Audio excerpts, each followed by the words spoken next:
नमस्कार. भावभावनाचे या सदरामध्ये तुम्हा सर्वांचं पुन्हा एकदा मनपूर्वक स्वागत.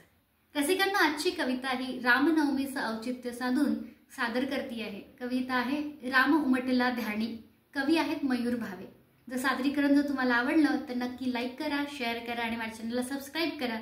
कविता सादर करते. कविता राम उमटला ध्यानी. कवी मयूर भावे. श्वास रोखले, शंख फुंकले, शरयू भगवी झाली. श्वास रोखले, शंख फुंकले, शरयू भगवी झाली. वेश पाहुणी देश बोलला, राम पालखी आली. देह नाम हा, देह राम हा, देह अयोध्या झाला. देह नाम हा, देह राम हा, देह अयोध्या झाला.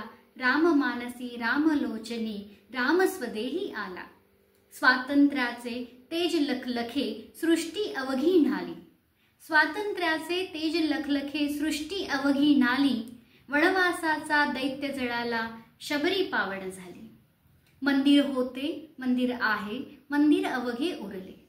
मंदिर होते, मंदिर आहे, मंदिर अवघे उरले. डोळे मिटुनी आत पाहता, मंदिर उघडे दिसले. चंदन गंधित अवघी काया, सजली माया सारी. चंदन गंधित अवघी काया, सजली माया सारी. चाप बाणते आतुर झाले, भवभय विभ्रमहारी. गर्द केशरी निळा जरीचा, शेला फडके गगणी. गर्द केशरी निळा जरीचा, शेला फडके गगणी. अवघे जीवन निर्मळ झाले, राम उमटला ध्यानी. अवघे जीवन निर्मळ झाले, राम उमटला ध्यानी. जय श्रीराम.